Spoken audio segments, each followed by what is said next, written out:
Okay, everyone, we're back and live. This is Run the Julz podcast production. Hey, lady, you call him Dr. Jones. My name, as always, is Pat Julian. And with me, as always, is co-host Jake Haddon, live from the beautiful Lawrenceville, New Jersey. And today we have a very special guest, our first official, unofficial guest of Hey, lady, you call... Oh, well, no, we'll give it to you. Technically two, but who's counting? Our third man in tonight for a very special roundtable discussion of the upcoming Star Wars franchise projects in the works is our own Core of the Valley. So, say hello. Thanks for having me. Jake, how we doing? We're doing well. We're really excited for this pod. I've been looking forward to talking Star Wars for some time. You know, we get Indiana Jones early. And we've got the guru of the wars here. So, I mean, we couldn't ask for a better lineup and a better first pod for Corey. Hopefully not the last, but... Oh, certainly not. Certainly not.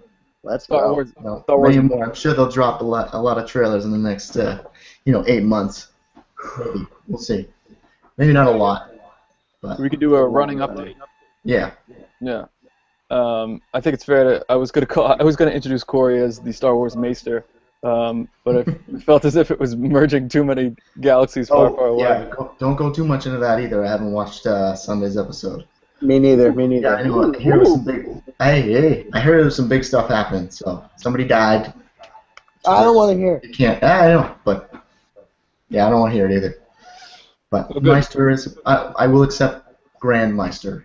He upgrades it. Nothing more, nothing less. Good. We're off to a fast start here. All right, so we're going to talk about the Star Wars films. There are several in production, as everybody knows, and if you don't, I'm not sure what you've been up to. But so we're going to get in 2015 in December at the end of the year. The other bookend from Disney. The three of us just recently saw the Avengers. That's bookend number 1. Bookend number 2 on the back end. Star Wars Episode 7, Force Awakens. So we can talk about that. We can talk about the 2 standalones that we know are going to happen and have been announced, and the controversy surrounding one in particular, and just kind of break it open and talk about how well we think it's going to do, maybe in comparison to the other films, maybe the more recent films, because it's probably unfair to compare them to the originals. I think if you've got a lack of Jar Jar Binks, you're already off to a flying start. So, Right. I think he's in it, though. Isn't he? No. Did we not see him? No. He'd be long dead by now, unless Gungans live for like hundreds of years. I don't think it was hundreds of years. I mean, Luke is still alive, and Luke was born at the end of 3. All right. He would be like an old wizened Gungan. Like, not wizened because he's a fucking retard, but... Like a grizzled Gungan with, yeah. Like the Yoda of Gungans. Yeah, right. I said an old Gungan. You took it to the Yoda of Gungan. I think he would be like, oh, we just smoking weed, or like hanging out, like, But I guess to build off of that, I think that's what kind of soured people in the last series. And I can't say I blame them. I personally liked the prequels. I liked certain aspects of them. The lightsaber battles, you can't really... Between that and, what were they using in 1977? Like a plastic stick, and then they kind of like shone a flashlight at it.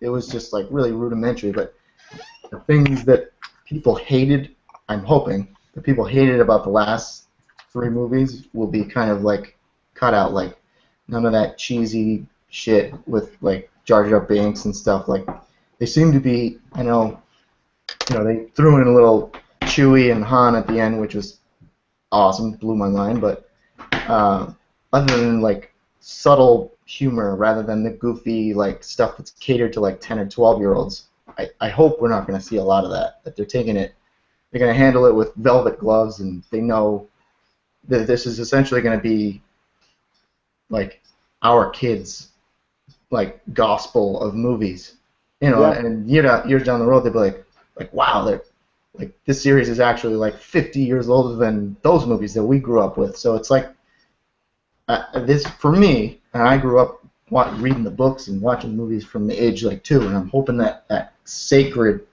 aspect of the movies will kind of, translate to the next generation. So they got a lot to live up to, but hopefully they know what they're doing. Yeah, I mean, I think too. Looking at the Star Trek movies, looking at what J.J. Abrams does with well-established sci-fi franchises, I think the first not Star Wars. Did I say Star Wars? I meant Star Trek. No, you said Star Trek. Okay. Yeah. The first one, that whole like alternate past thing, I think threw a lot of people off, but it was still a really good movie. Like it made sense. It followed a plot, and it was good storytelling. And then the fact that it was storytelling in that Star Trek universe just paid off for all those fans. And the second one was even better. So I don't think that he's gonna fuck this up. I think he's gonna stay pretty true to the Star Wars roots. I mean, obviously we live in a different time than when the first ones were made, and it's not gonna be like sock puppets and claymation. It's gonna be crazy effects. It does seem like he is trying to pay homage to like a lot of the same shots, like the pilot scenes. That was like the best part with when you got like who's the new pilot there? The Oscar rebel Isaac's guy. character. What's that? Oscar Isaacs. He's like driving over or flying over the lake, and His but it's name. all shot from the same way you'd see Luke in the first, during the Death Star scenes, which is like awesome. And the stormtroopers, and it's all kind of like Poe Dameron. harkening back to that. Yeah. How many chubby X-wing pilots do you think there will be? How many It's gotta chubby be one? How many like big Wait. chubby ones? Stay on target. On target. Listen up. Oh, I'm coming in too hot. I I can't. think Sorry. I think Oscar Isaacs probably brings their weight way down. Hopefully, collectively as a unit. His name in the film, by the way, is Poe Dameron. Because I don't know if you guys noticed that they released the character descriptions like a week ago or something. I'm gonna say that a couple things. First of all, I agree with you, Coy. I don't think that the prequels are as bad as everybody says they are. I think there gets to be kind of some cheesy parts here and there. I think it's overacted at times by what's his name there? Anakin. Yeah, I can't remember. Christian. I can't remember his name. Hayden Christensen. Hayden Christensen. Yeah.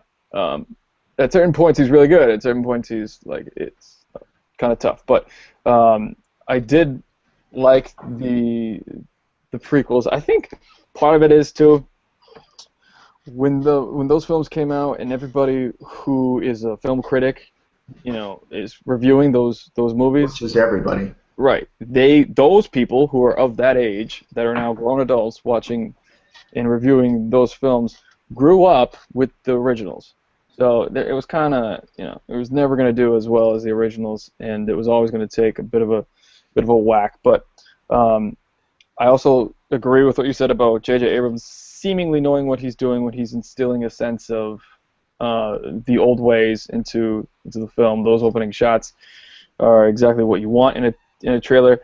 I think I was discussing this with Jake, either off pod or on this pod, I'm not sure, but the trailer that episode 7 just put out is exactly how you want to do a trailer, and it's it gives you, especially when you have something to build off of already. You've got a lot of moving pieces that you can incorporate, and they picked really good ones. Yeah. All stuff that people 60-year-olds who can be like, oh shit, like I need to go see this movie on Christmas Day, like. And then you throw in the money shot at the end with Harrison Ford, and it's just like exactly, right. Load blown. So I think what's most important about these movies, especially these movies, and what J.J. Abrams seems to do pretty well from seeing what he's done with Star Trek, is identify the stuff that brought you so much success and make sure that stuff is in it and expound upon it. Like, I talked to Jake ad nauseum on other pods about scope. Well, that, yes. But also making sure you instill a sense of wonder in the films, especially these films. Like, you need to see the you know, the plane coming sweeping across and seeing the Star Destroyer grounded and whatnot, and have that kind of with the music and everything as such, and you need to Which feel is great. Another great thing. right. People aren't going to really notice that. John Williams coming back. That's. Love it. I mean, it seems like such a small detail, but that's another like background thing that people are going to be like, oh well, yeah, that sounds just like the first three. Yeah, You it's know, got so- to. I don't know if they've got John Williams on like puppet strings out back. I don't know how old this guy is, but he's been cranking out some good tunes for a long time. Yeah, I don't know what. Dramatic stuff. He's done like a lot of great movies actually. Everything No. good he's done. Of course. I'm Yeah. just saying, I don't know what he's doing to keep so young. Like, It's or to like keep so active. him and Hans Zimmer are like just Hans Zimmer, Alan Silvestri. conducting concertos just left and right. Yeah. Blockbuster movies. Yeah, killing the game. But But it's important. The details are very important. Like the details, the small details separate you from a good and a bad movie, or good and a great movie. Like, I think I've said before too, I'm a little nervous about Jurassic World because, and I want it to be really good, and I think it still will be. But I'm a little nervous about Jurassic World because some of the details feel off, and we won't get into a whole thing about Jurassic World, but it feels as if the DNA of the original films is the same DNA of this first new film, at least. It's probably too early to say. It's too much speculation, but from what we've seen, it looks good. I like the cast too. I like everybody involved. I didn't know how I felt about Adam Driver being the Sith Lord that seems to be the main villain. His name being Kylo we're Ren. going back to. Oh, okay. I Yeah. thought you're still okay. Adam Driver as First Order Commander Kylo Ren, who wields the infamous three-pronged lightsaber. All I knew is this guy being like the dude from Girls on HBO, and I was very confused of why we casted him. But you know, we'll see what happens. I love John Boyega, well, you can't call him African American. Stormtrooper / rebel / Spy. Yeah. He's a rebel. I'm pretty sure he's just a rebel because I don't know why the internet is so tone deaf and got so upset when they saw him as in the Stormtrooper costume. Yeah, Like, I was more. he can't be. He's black. It's stupid. Yeah, I don't know why, but it would seem that the Imperials would they kind of have like a high and mighty. I don't want to say they're like racially prejudiced, but you know they just get the I think you can say that. see that. You can see that fitting with the mantra of the Empire, like purity and like all this bullshit. But you know I what don't I think mean? the Empire's very open-minded. The Empire's Right. definitely not I letting guess that's kind of what I was getting at. stormtroopers get married. There's no gay stormtroopers. There's probably no black stormtroopers. I mean, they're all clones, aren't they? They're all Jango Fett. Right. Well, that's how they were supposed to be. Yeah. Of the And then same guy. they started bringing in new guys when they ran low on clones. Oh, That makes really? That makes sense. Yep. And that's why, like, Okay. I don't know, the old clone troopers didn't really get along with because they weren't the same. They were just random guys, and they didn't like think the same way. So that's why, which is why they're in theory the stormtroopers fight like shit in every movie. You ever notice that? Yeah. They're awful, Yeah, which they're is bad. something I actually hope they improve upon. They do the same thing with the Battlefront. Did you see the Battlefront trailer? Yeah, Battlefront They just trailer make looked them- awesome. Like they make the Empire like look cool, but then they suck at fighting. Like I need a little bit even keel for this next one. I want to see the Empire kind of come back with its rearing its ugly head in the wake of the Yavin battle. I feel No. as if it's always quantity over quality with the Empire. They just want bodies. That's true. Yeah. That's Now all. let me ask you guys a question. Do you think that, and I think this is one of the things that, I'm going to go in real quick about two of my biggest gripes about the prequels, because I think you guys are both trolling me that they weren't that bad. I knew you were gonna have something. Yeah.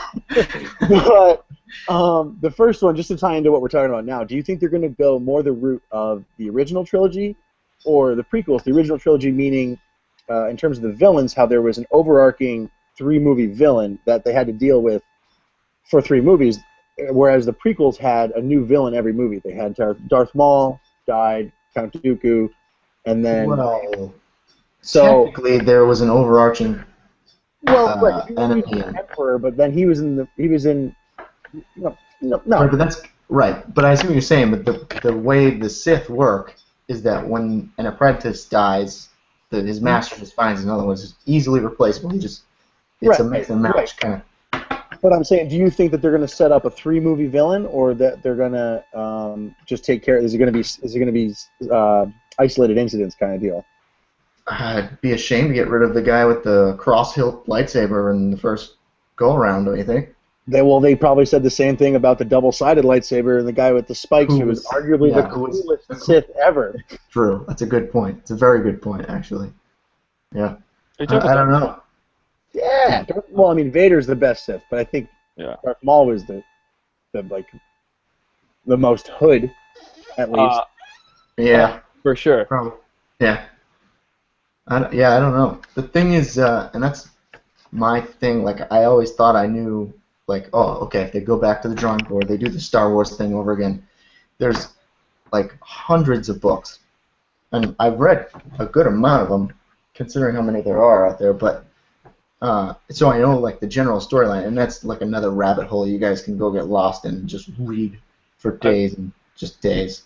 I've been down that Sith rabbit hole before. Yeah. It's there's like new galaxies and it's just like crazy stuff. And this is all new, so I really couldn't tell you how it's gonna go. Kylo Ren, all these Poe Dameron, I don't know. It's all I don't know if they're just changing the names a little bit and like changing what the characters look like. It could be doing that just to kind of, create some original effect. But as far as I can tell, this is just, George Lucas saying, we're gonna scrap all those ideas, table them for now, and then just run with something new. So this isn't going to be a story that was covered in a book. This is going to be an original. I think so. Yeah. Okay. And normally that would make me nervous, but it's being taken care of closely by Kathleen Kennedy, who's the president of Lucasfilms, who's been on board with George Lucas since the beginning, and it's also being written by the guy who wrote the originals with Lucas. Which is important, which that wasn't the case originally. It was like JJ and like, I don't know, either JJ by himself or JJ with others, and then they brought in the guy who helped write the originals, which is good because obviously the originals are where it's at and the continuity for the storyline is imperative. So to answer your question, Corey, or Jake, I'm going to guess that they're going to give us a little bit of a bait and switch on the villain thing. Like they're going to present the Kylo Ren thing, but we're probably going to, I would think, dispatch with him, and it's going to be like our real enemy has yet to show us himself type of deal that you'll kind of maybe get in the second and third. But I'm not, I don't think it'll be like, episode 7, villain, and then defeat him. Episode 8, villain and defeat him. And I think it'll be more, free-flowing than that. But, or at least this is what I'm hoping for, because I really emphasize on having good villains, because admittedly I am always way more interested in the villains than I am the hero. So I really want it to be done right, and I just like the Sith way more than anything else in these movies. So typical. Yeah.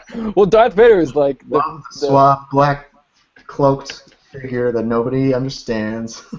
just gets off on power and anger and finds the dark side of the Force more appealing. Yeah, You're a sociopath. You're saying. That's right. Corey, I got a question for you because I don't know the answer to this. After the Emperor falls and Vader dies, they need 2 more Siths, right?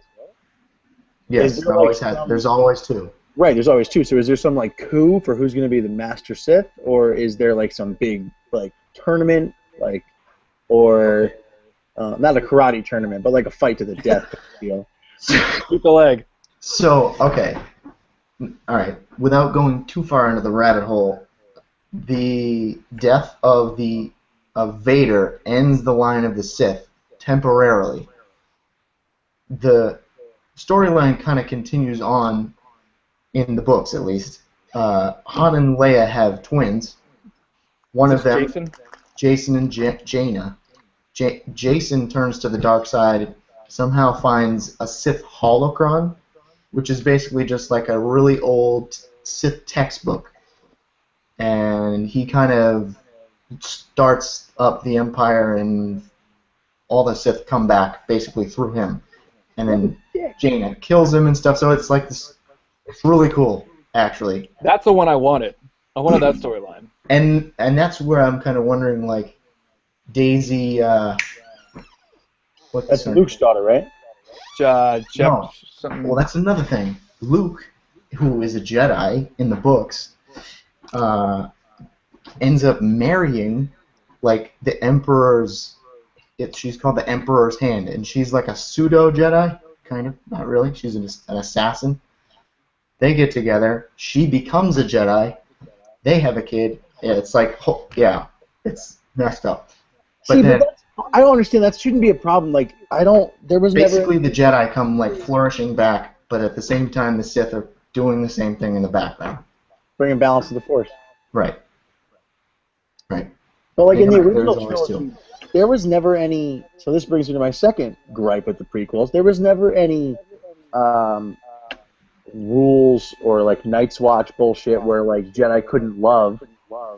Obi-Wan had just happened to be a hermit who didn't like have anybody around who like, had any interest in that. But like they never said to Luke, like, you can't love anyone. So when Anakin's like, they're like, oh, Jedi can never have that shit, and that's what turns into the dark side.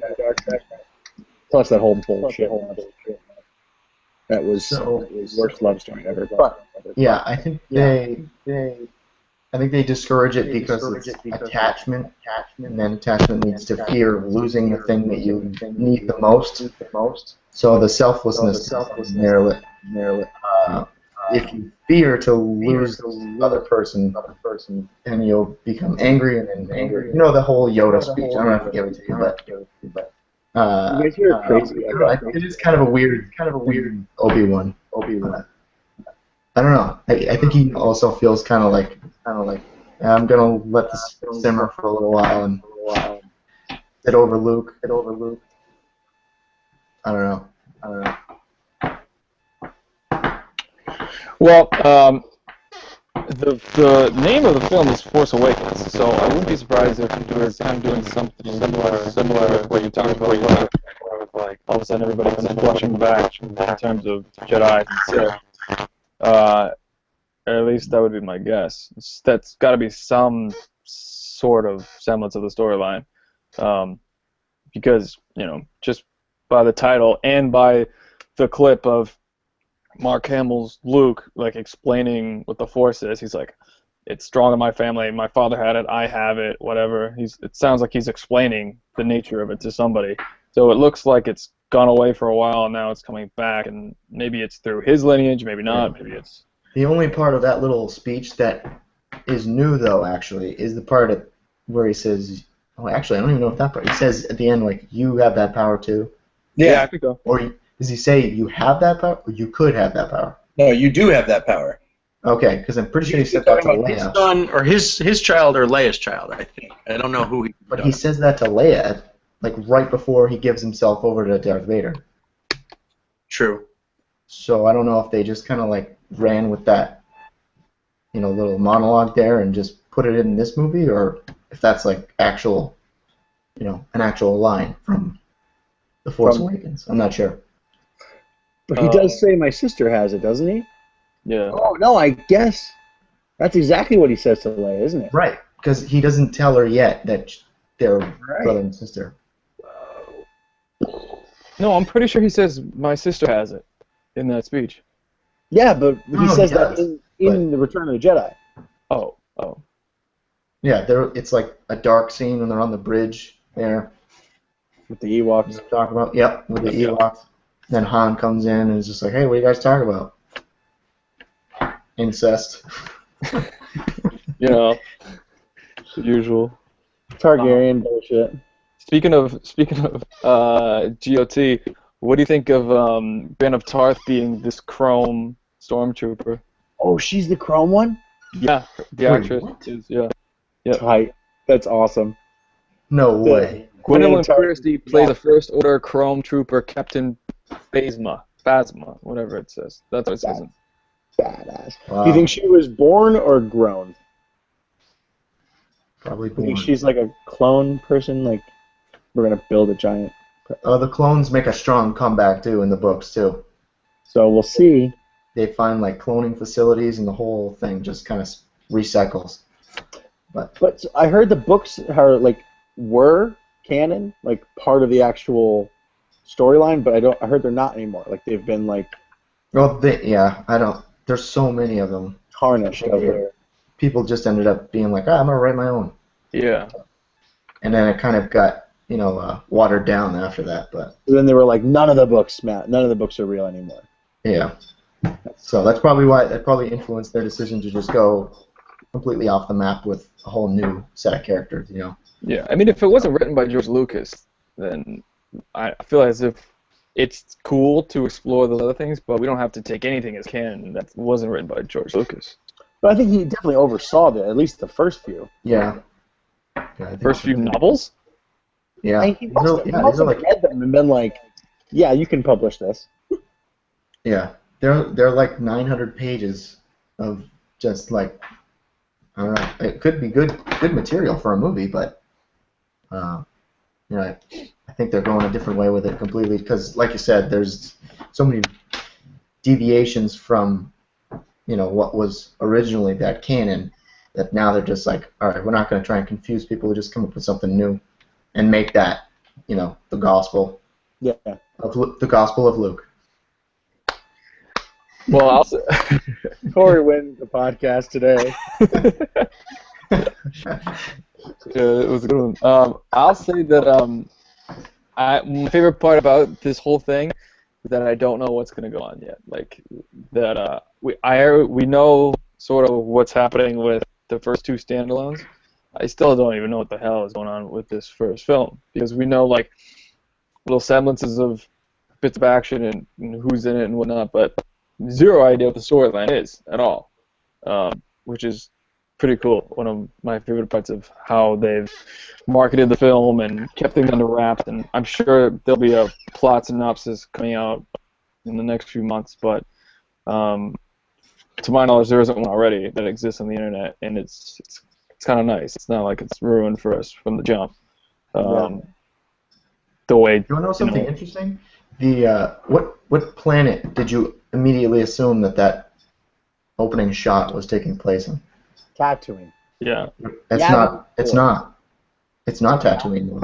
No, I don't know where I read it, but it was like a planet that I've never even heard of. And I've played every game. Like I said, I've read those books.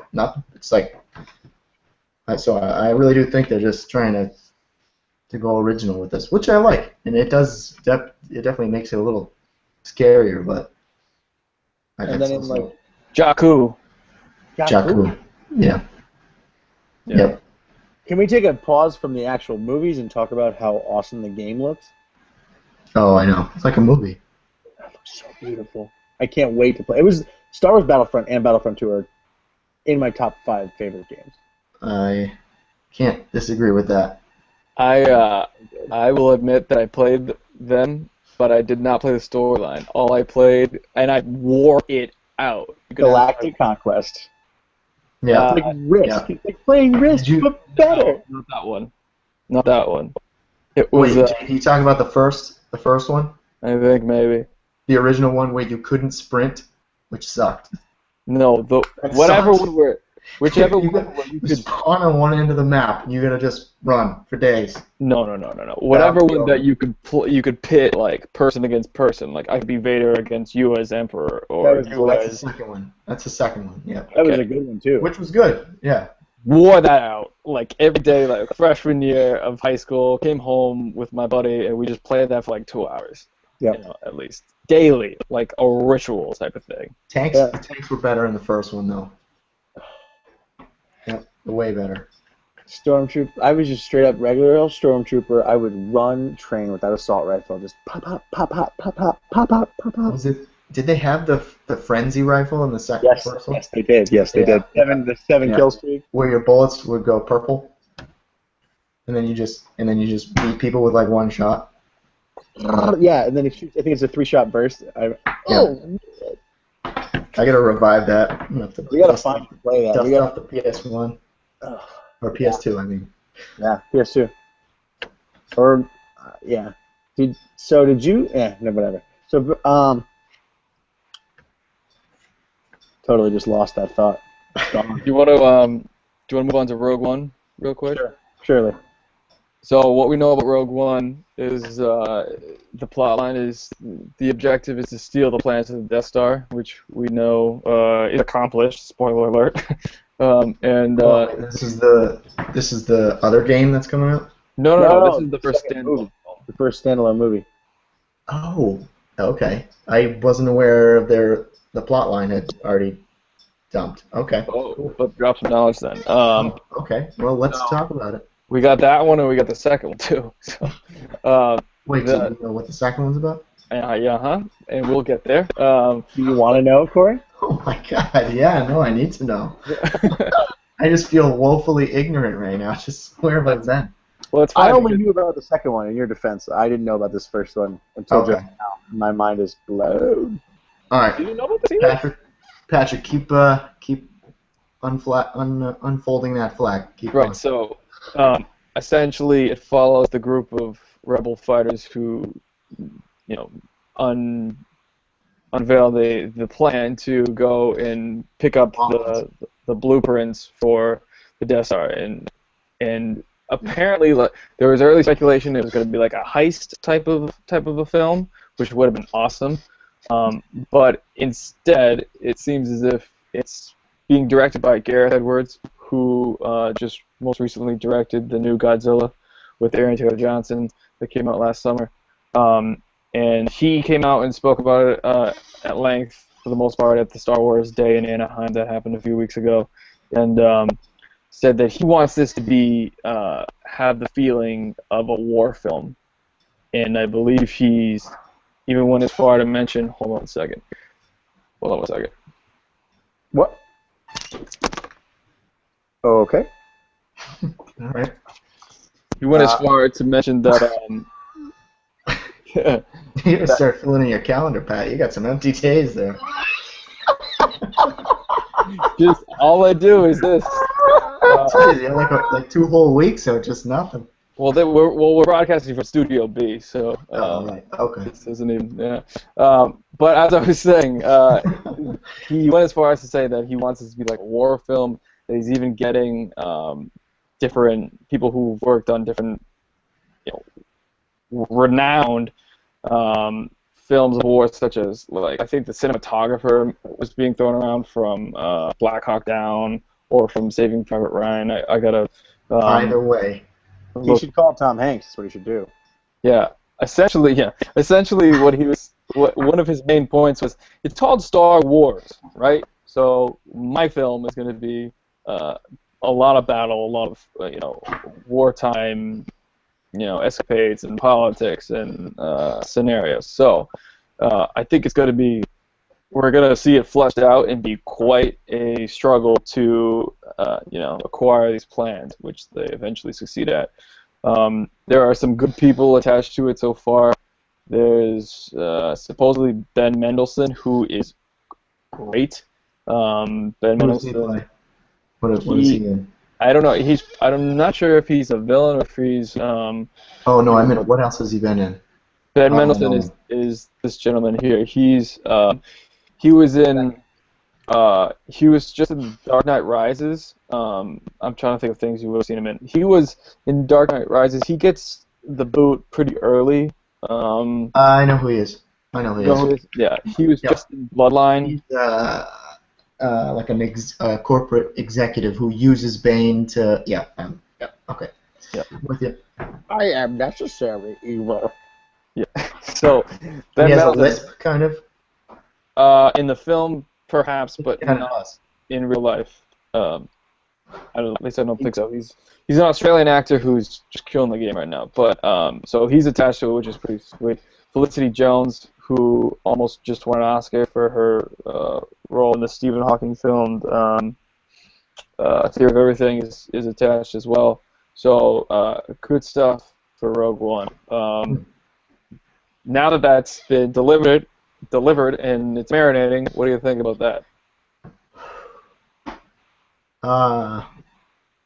Okay. I have a couple reservations about that. First, which Death Star plans are we talking about? Are we talking about Super Death Star that needs the Endor plan? Or are we talking about the first Death Star? The first. Okay. So now let me take you back to... Are you going to do what I would do? What? I don't know. Do what you're going to do. Okay, because I'm trying to sort it out in my head, but I think, and I might be wrong now, because I think at one point, you know who Mon Mothma is? Does anybody know who that is? That name sounds wicked familiar. She's the woman who is like explaining the battle situation right before. At the war room. I think it actually might be Endor. So she's in Return of the Jedi. Oh, okay. Well, she can fuck off then. Pat, you're sure it's about the first Death Star? I'm almost positive. I just saw something earlier tonight, that says it's supposed to be one of the things that bridges the gap between, Episode 3 and Episode 4. Which? Episode 3 and Episode 4. Yeah. I mean, Episode 4 and Episode 5. So No. Return of the Sith and A New Hope, right? Yeah, Revenge of the Sith and A New Hope. Revenge of the Sith. Yeah. Because, okay, here's what I was going to say. Okay. All right, yeah. When they're on Yavin 4 talking about the Death Star plans, going over the whole assault plan, or maybe even before then, I think maybe Han makes some kind of quip about the plans and how they better be worth it. And Leia says something along the lines of, a lot of good people gave their lives to get us this plan. Mon Mothma says No that. fucking way, Corey. No. Okay, look it up. Look it up. She goes, a lot of Bothans. She specifically says a lot of Bothans died.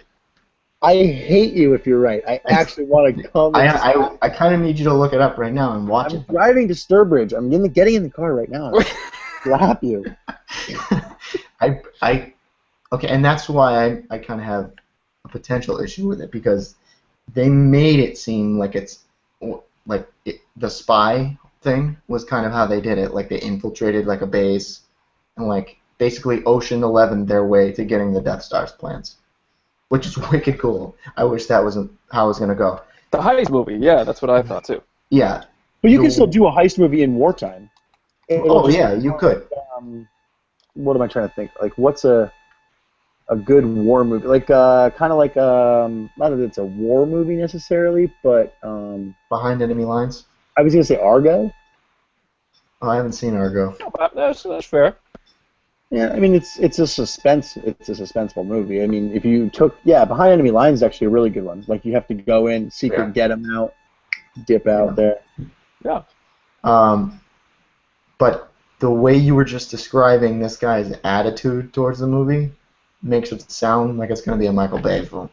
Damn you, dude! You're absolutely right, Bothan. He's just like, it's got to be war. It's got to be lots of war. Star Wars, war, which is great. Who doesn't love space battles? I love them. You're not gonna have any. It doesn't sound like you're gonna have any Jedi except for maybe a Vader experience. Yeah, that's a Bothan. Yeah. This is a Bothan. They're in Battlefront too. They disappear because they're spies. Oh, I hope it's not a film full of those. Well, that's what they are. Right. But anyway, it sounds like he's pushing the CGI hard, and I don't know if it's going to be a lot. There's really no way to do a space battle filled film without just pumping it full of Michael Bay explosions. Well, I feel as if that's a fair worry. I mean, hope not. Yeah. I don't see them letting that happen, because everybody, and I will explain this more as we go on to the second standalone, but they got a tight grip. on what's going on with these films. I don't think they're just gonna let it be explosion porn all of a sudden. I think this guy's take on it is he wants to make it like really gritty. I think you have the sense of ooh and ah and wonder with like the Jedi and the real heroes of the overarching universe, but when you're just doing like standalone with this like squad of rebel fighters, you can kind of make that like a little bit more dirty, and it doesn't have to be like, I don't want to say sunshine and rainbows, but it doesn't have to be like, like I said, full of like starry-eyed and wonders. It can just be more of like a darker kind of a film. Yeah. So I think that's kind of more of what he wants to show like a different side of the Star Wars universe, like the one underneath the rock that you don't get to see. Right. Like what the normal people are doing to fight. Yeah. Right. Yes. Yeah, that's gonna be which is what I like. That sounds like a good aspect of it. But what do you think, Jake? I like it. I think I'm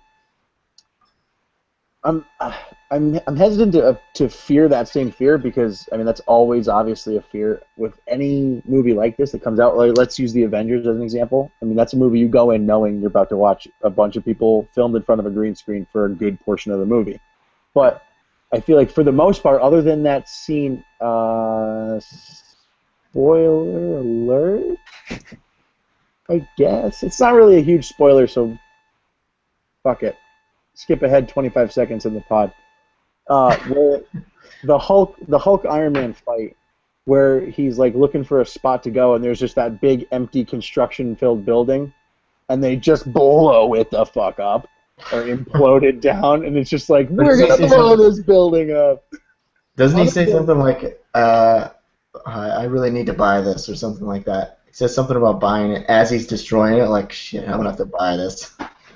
Yeah, like something like that is like. Yeah, okay, which was a nice touch. Yeah, I mean, but it's just gratuitous destruction. It's like Man of Steel shit. But most of the special effects in that movie were to enhance the story. They were used as a medium to tell the story, as opposed to just a Michael Bay film or like Man of Steel, where it's just like building going down and then they're gonna turn around and I think it's gonna be better. They need to cut the audio from this podcast and just put that in the film, because that was like spot on. Yeah, so I'm not nervous about that. I think I mean Godzilla did a pretty good job at that too. I mean, to an extent, that was a pretty gritty take on Godzilla. In my defense, for the four of you who watch this, who are going to come at my throat, I did fall asleep during Godzilla, so it didn't do that good of a job telling the story. But I did like what I saw. I was just really tired. I was exhausted. But yeah, I think the war film. Granted, there's going to be a lot of space battles. It's Star Wars. What do you expect? But they could get away from a lot of that. Like, it could just be like, if you've seen, or I guess they do a little bit of it in the prequels, where they're just kind of like flying through a battle to get to a point. It's like, we got to get to this ship to get the plans. Like, ooh, asteroids, and like, uh-oh. Yeah. Battle going on around them, not the main point of the story. They're just kind of there. I see what you're saying. Yeah. I don't know. So, all right, I need to hear about what the second standalone is about. Okay. So the second one. Tell us what this is about. The second one has been in the news quite a bit lately, and its newest development, Jake, I'm wondering if you know.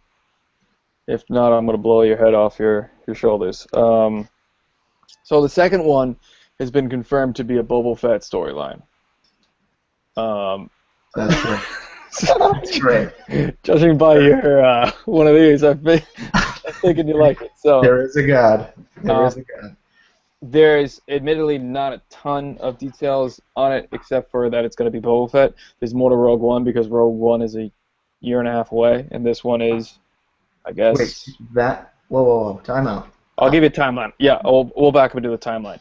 December Yep. is episode Force Awakens. Got ya. episode 7. That's the first of the 3 of the trilogy. But then every year after a trilogy installment, immediately after is an anthology installment, which is the standalone.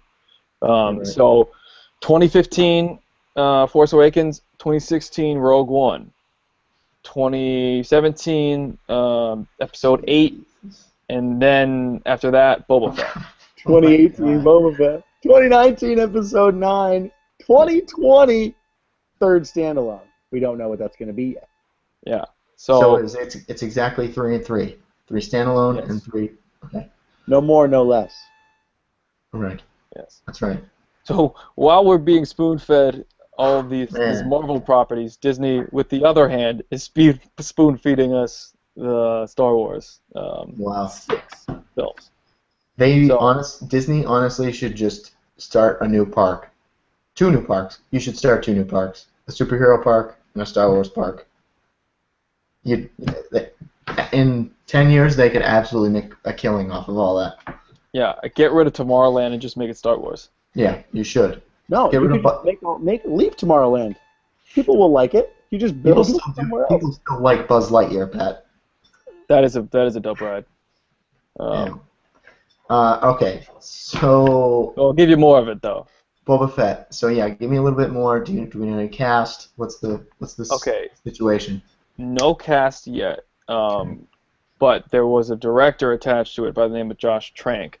Now, Josh Trank is a young director, 30 years of age. He just recently, in recent history, did Chronicle, which I'm not sure if you've seen Chronicle. Is that about like kids superheroes or something? Sort of, yes. Yeah. I haven't seen the film, but it gets a lot of I praise mean, from smart people. Really? Yeah. Okay. Josh Trank most recently just finished, and it will be seen this summer, the new Fantastic Four. Well, that looks promising. So okay. So now, don't get too excited because Josh Trank is off the project. He's been removed. So why do you even explain it? Because I'm going to get to it. That's Josh- like saying Sean Connery was almost Han Solo, but then he wasn't. Kurt might have Russell was heard almost. Yeah. You may have heard of this actor. Is the one fucking Jason Statham.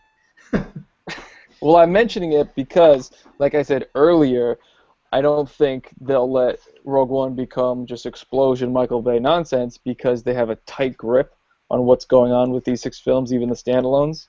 So the Star Wars Brain Trust, creative circle of Kathleen Kennedy and maybe JJ's even, I'm not sure, but the upper echelon of Lucasfilms kicked Josh Trank off the project because of some strange behavior on the film set of Fantastic Four.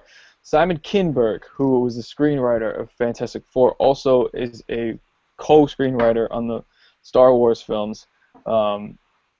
Supposedly, among others, came to Kathleen Kennedy and Lucasfilm and said, this Trank guy acted real strange on the Fantastic Four set. The one main story being that he was just erratic at times. To give you a visual, when I think of this guy and the stories around him, all I can think of is Billy Walsh on the set of Median, just acting crazy, and interviewing the crew to see who slept with Sofia Vergara. That's what I think of. But so the weirdest story, I guess, that's coming out of this is that he was just very mercurial, up and down, didn't want to shoot things when they were supposed to, then would want to shoot at really strange off hours that weren't in the schedule. Just a kind of a nightmare to artists. Right. Sounds like that his personality runs completely against the whole tight grip mantra that Disney's trying to impart here. Yeah, it's one of those he's a very much like an indie sort of artist type of a filmmaker, which those guys are fantastic. But this is a studio-driven film, so it seems as if it's not going to work. But the funniest story that came out of Fantastic Four was I guess he loaded up an apartment full of dogs. They weren't his dogs, but they were just like a bunch of dogs that he might have used in a shot or something. I'm not really sure. But just like a bunch of dogs and left them alone in an apartment. They caused $100,000 worth of damage that the studio had to pick up. Wow. Yeah, he sounds like a weird guy. Yeah, so he's kind of an eccentric dude. I guess, yeah. So you want to have a beer with. Right, probably with a Star Wars movie. Probably with a cool guy, but it's probably not the guy you want to give like $200 million to make a standalone Star Wars film. Probably not. Especially Boba Fett. If anything, you give him that Rogue Squadron thing. Okay, right. But no. I don't think Corey likes the Rogue One idea. I'm just a little more hesitant. I'm way behind this one though. I'm 150% behind this one. And I haven't even told you anything but Boba Fett. I know, but that's the thing. I know Boba's backstory, and it's awesome. But I want to hear what you think, Pat, before I, say something that's completely inaccurate and stupid. I agree with the move to take Trank off the film. I think it's too much money to let him play with matches and then burn the whole thing to the ground by mistake, even if he has the best intentions. I like the bounty hunter Boba Fett stuff. I admittedly I am not as educated, I guess I should say. I need to go back and break down film on Boba Fett before I can get really behind this. I like the idea. I think it'll be cool.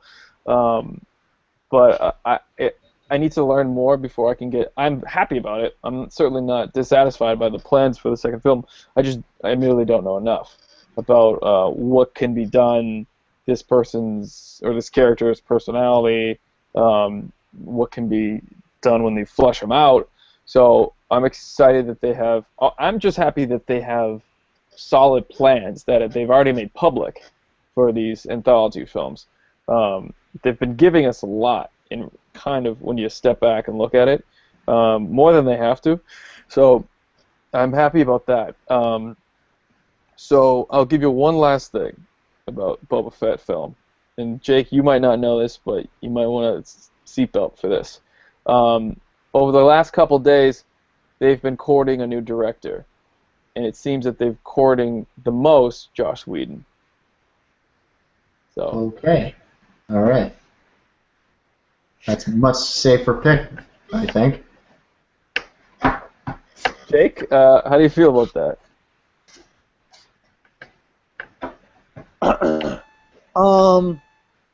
I don't know if he'll do it. Fair. But I want him to do it. Oh my God. I have a that I was not expecting you to say that. I'm just gonna give a Corey little but question before I make a decision whether I am super stoked or super ultra stoked. Do we know if it is a before, like a prequel of Boba Fett before the original trilogy, or if it's after Jedi? Because I'm pretty sure he doesn't die in the Sarlacc pit. He does not. He does not. Right. So, No. Is it after him getting out, or is it before all that shit happens? I think that's details we don't know yet. Okay. That's gonna really dictate whether I'm not really whether. Isn't it more likely to be pre-Sarlacc pit? I would like to see it post-Sarlacc pit, just because if it's pre-Sarlacc pit, you know he's going to live. You know that there's nothing bad is really going to happen to him. Because he's still the most well-known bounty hunter in the galaxy at the beginning of Star Wars, or at the beginning of Empire, I guess. Or no, is he in? He's not even in New Hope, is he? No, he's not. No. But I don't know. I just think no, he is. is he in Mos Eisley? Solo goes in. Jabba's already there waiting for him. Always just He's kind of standing there. Yep. I always think the possibility of death is the best, keep you on the edge of your seat motivator. Like, especially, like, look at Fast 7 or Furious 7 or 17 or whatever it's called. I thought Paul Walker was going to die in every scene he was in. Every time anything happened, I was like, oh, he's a goner. Thankfully he didn't. I love the way they sent him off. It brought a tear to my eye. But if I knew, like, I feel like if I know he's not going to die, I'm just going to be like, oh, this is just going to be a great chance to show off some like new choreography techniques for fights or like new, I don't know, special effects or something. But I just think if it's a post Sarlacc Pit Whedon movie, oh, dude, I'll prepay for all of our tickets right now. I don't know. I'm more inclined to, if we had to put a likelihood, based on the fact that this Rogue Squadron, is that what it's called? Rogue Squadron? Rogue One. Rogue One. Okay. Sorry. Rogue Squadron was a game. It'd be what? Rogue Squadron was a game. Oh, yeah, that's right. I don't know if it was like loosely based on that or if there was any connection. But if that is time-wise earlier in the story, I'm more inclined to think that they're going to go with the more mainstream Boba's rise to, infamy. Okay. You know what I mean? And which is a great story, and I like. There's books on that too, and that's a cool storyline. Like Count Dooku comes into play a lot there. Kamino and like cloning, like he knows Darth Vader from earlier on too. Like him and Darth Vader become like close. So Yes. you have to incorporate that. Yeah, that's a thing. They're like buds. I changed my mind. So, and there's a lot of like Jabba the Hutt too, and he becomes like stupid rich, and he gets trained by like all kinds of other bounty hunters and kills Jedi and stuff. It's just like there's so many things you can do with that. Cool. Pre-Sarlacc Pit. Okay. I'll give you pre-Sarlacc Pit. It's like, Convince me. yeah, I don't know. Like, would you watch a Superman? Would you watch a Superman movie knowing Superman wasn't gonna die? Of course you would. I guess. Of course you would. Same thing, Batman. You wouldn't be like, oh, he's definitely gonna live. I'm not gonna watch that shit. You know? I'm gonna throw the baby out with the bathwater. Right, just like a wholesale. Nope, not even gonna give it a shot. So, like you can. That's fair. You can. I think you can brush death and still make it good. You know? Okay. I don't think we want to just throw it out just because it's, well, he's not gonna die. So, but the post Sarlacc Pit could be interesting with it coinciding with the fall of the Empire. That would be kind of an interesting way to tell it, a story that theoretically nobody knows. Is there literature on that or no? There's definitely literature that he lives.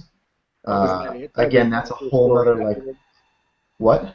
I said that there's no cool story like after like post. I don't know it. I've just read like bits and pieces that he like managed to climb his way out. He's the only person to ever survive it. Blah blah blah. That's badass. See, that's badass. Badass. You're supposed to get He's like Batman out of the Bane years, right? He's like what? Like Batman out of the Bane pit.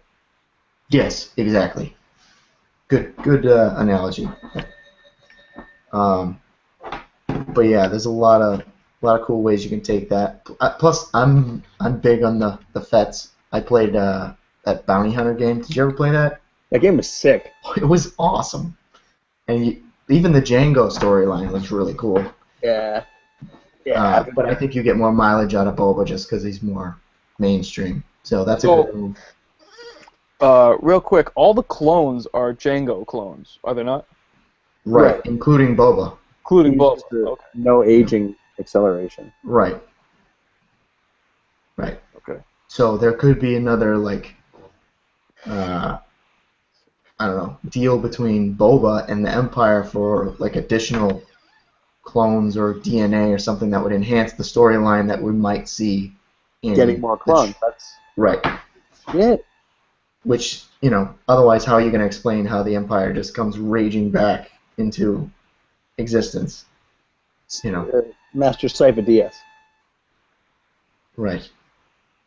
He's a fucking nonsense character. I wish we could know what he looks like. Me too.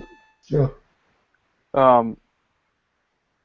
So those are the two standalones. Now I know we're pressed for time, so I just want to leave it with this question. So the third standalone, if you had to pick a storyline, Great question. what would you want it to be? Oh, no, I got it. I'm going to hold my answer until All I right. hear two others. Pat, you go first. I'll go, but you kind of gave me the sense that it could be stepped on a little bit with the Boba.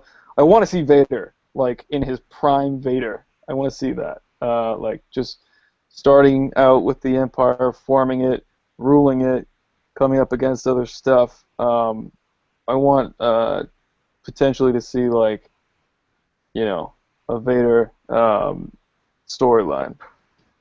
Because, admittedly, like I've already mentioned, I'm very interested in the Sith and that sort of stuff. So, the ultimate Sith, that'd be pretty sick to see.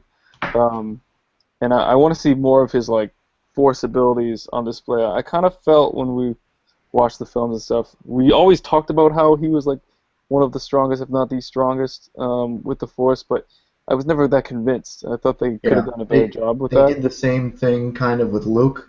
Yeah. In the books, like Luke is just like unheard of, and which makes sense. He should be, but we haven't seen the technology and the film work catch up with those ideas yet. So Fair. I agree with that completely. So mine would be a Vader type of thing, but yeah. Mine would be, come with me on this journey, boys and girls.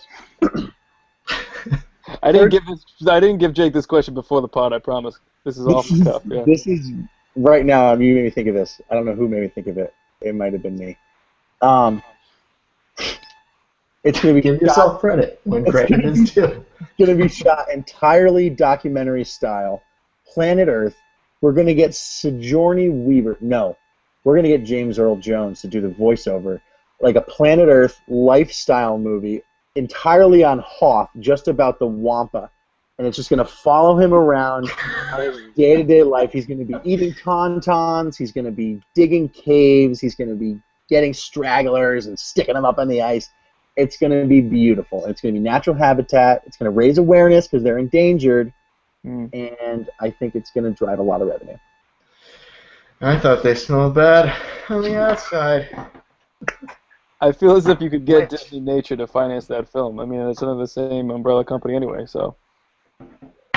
My quote actually leads to my storyline, my proposed film idea, and it is the genesis of Han Solo and Chewbacca. That's not a bad idea. Because the way they meet and the things that they like go through together, they reference it a lot, but they don't really get into it. Like Han saves Chewie from slavery on Kashyyyk because the Empire rolls up and is just like, fuck this, you guys are carpets and you're going to work for us.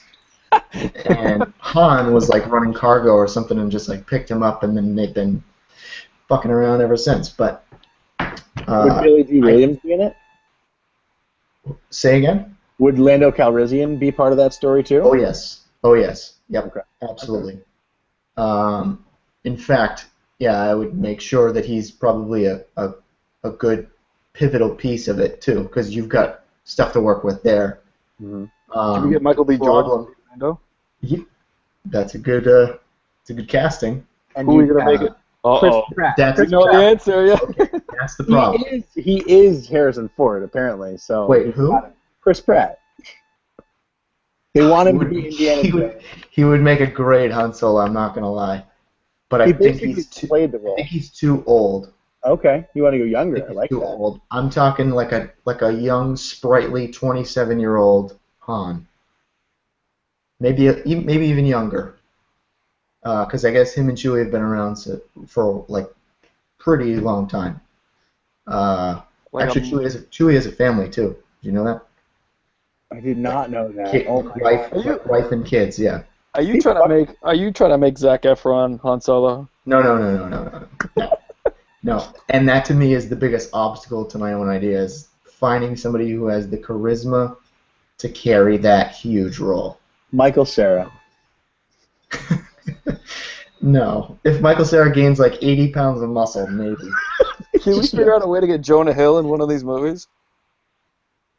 I think you could do it. How about how about as one of the TIE fighters that you guys were talking about earlier? He's not fat anymore, though. Oh, yes, he is. Oh, he got big again? Oh, he's back, baby. He's filming a new film in Miami. He looks he's got the same hair as me and just a huge Tommy Bahama shirt overarching the gut and everything. Good for him. I'm glad he came back. Oh, yeah. Stay on target. Stay on target. But the guy's ship is like shaking underneath him because it can't hold his weight. And the sparks are flying because the struts are getting blown out on the sides. His X-Wing's going like half the speed of the TIE fighters behind him. Alright. My last... I just want to ask you guys, just plain and simple, favorite Star Wars character? Just straight up. My answer is Anakin. I think he's the most interesting. That's why I have a soft spot for the prequels, because we get to watch Anakin. The kid Anakin, whatever, like that's okay, but his progression and like learning under Obi-Wan and falling for Padme, then having Padme taken from him, and his downward spiral is something that I like the most. I mean, admittedly, I always like the characters who, go from good to bad with like a legitimate reason. I think those are fascinating. So, Anakin is my answer.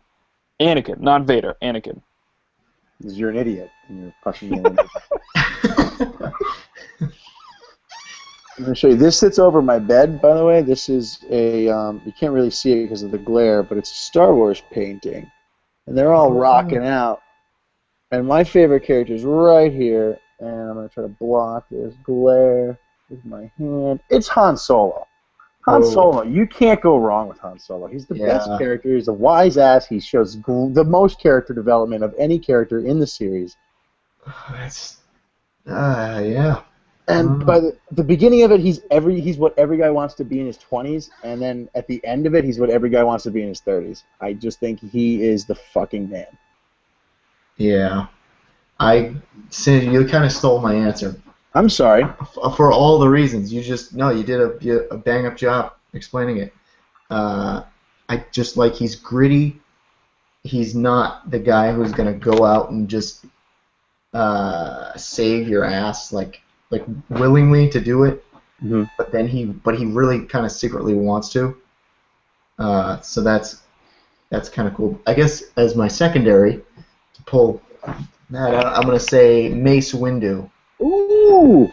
I don't think he was given enough screen time in the prequels because he is supposed to be like, according to like the books and stuff, like maybe third strongest behind Yoda and Darth Vader. Okay. So I thought you were going to say Qui-Gon. I was going to say, Oh, Qui-Gon's up there too, though. He's a good character. Time out. Do you see Pat's screen right now? This is my God. your next TIE fighter. Yeah, he's back, baby, and he's got the. He's got the jowls for the job, man. Oh yeah, yeah. Oh yeah. So if we got to cast a Jabba the Hutt per se, or some other new character. He could still be just a gangster. Yeah. Of some kind, yeah. Jonah Hill's a bad motherfucker. I'm not even trying to hate. I'm not hating on him. I like him a lot. He's back in full form. Just FYI. Wow. Yeah. Nice. Yeah, I agree with you on Mace Windu. Only one with a purple lightsaber. Purple's the best color. It's the color of royalty. And the only reason he has a purple lightsaber is because Samuel L. Jackson, who said to George Lucas, I'll be in a Star Wars movie. I'll even be a stormtrooper if that's what you want. I just want to be in one. And he was like, no, we're going to make you a Jedi Master. He's like, perfect. I just want a purple lightsaber. And he's like, okay, sounds good. That'll even make another action figure that we can fucking sell and make more money out of. But the just the grit to get your own unique lightsaber and be the man. Gotta love it. Yeah, that's Yoda status. Yeah. Right? So, Isn't Jake, wait, what? Isn't Yoda the only one to have green? No. Yes, Pat. No, yes, Pat. Yoda's the only one to have green. Asshole. No. Blue and green are the chocolate and Oh, you're vanilla right. of the lightsaber, flavor panel. You're right. I'm merely the host. The red, yellow, blue of like. But wait, hold on, Pat. Pat, if you were going to be theoretically a wielding of a lightsaber, what would you pick? A red lightsaber? Just Red. Oh, 1000% red. There's no other. That's the choice. There's oh no my god. involved here. Red. Oh my god. You're gonna pass up on red? He might not be wrong though, Corey. The color of power. I'm not taking red. I'm not taking red. Well, I'm not taking green or blue either, though. So. What about white? I don't know if they do that. I don't know if they make it. They do fucking lavender, but they won't do white. I don't know. That would be sick, though. Or a black lightsaber. Black lightsaber, just absorbing a light around it. I don't know. They have like a gold colored one that I'm particularly fond of. They do? Hayati-Mundi, right? Yeah. Hayati-Mundi had a gold one? No, he's got a blue one. Oh. His name is like Plo Koon or something like that. Oh, Plo Koon with the things. Yeah. His is gold. Okay, yeah. I'm a big fan of that. Did Kit Fisto not have a? Oh no, who's the one with the tall ass head? That's Hayati-Mundi. Oh, okay. He had a blue one? Blue. I thought it was yellow. Whatever, fuck it. Yep. It's red. The answer's red. And he'd be a bad guy. Just to clarify. I'm going. I'm actually going to change my answer to pink. Because a pink lightsaber would be tight. Because when Jake is fighting Sith, he wants to raise awareness for breast cancer. Amen. Right. Breast cancer was an issue in a galaxy a long, far time thing. A long time ago. Yeah. All right. I think we've done as much productive talk as we're going to now. Yep. So I'm gonna go out on a limb. We're gonna bring it back real quick to my obsession with the business and the numbers. But I think this is gonna do better than the Avengers. I know Jake and I have talked about this, but I think this film in December will beat out the new Avengers that just premiered a couple weeks ago. Agreed. Yeah, I agree with that too. It's going to cast a wider net, more generations. You're going to get more girls probably in the theater too, I think. Okay. I think you will, just because it's like I don't know, it's like historical almost, If you, hold on. Is your skepticism based on the fact that like the Avengers is full of hot guys that girls can go see?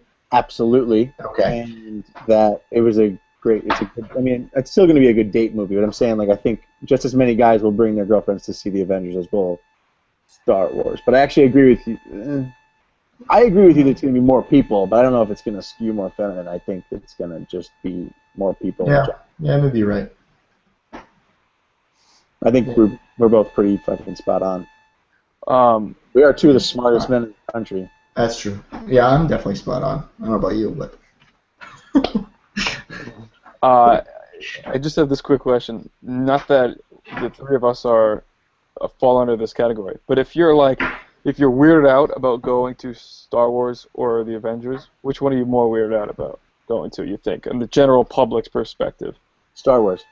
Star Wars. I've been hurt in the past by those prequel things, and No. I mean, like, I should have said, like, let's say you don't want to admit you're going to either the Avengers or Star Wars. Which one is more like you don't want to admit?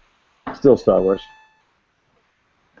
Because I'm thinking it's factored into my attendance, box office numbers type of thing. But yeah, I think it's in a way more sci-fi-ish. Not that superheroes are in any way realistic, but they're all human for the most part. So, I don't know. That's kind of tough. It could go either way.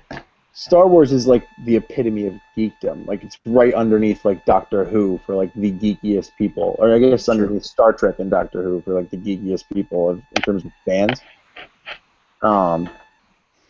Which I'm proud to be a part of.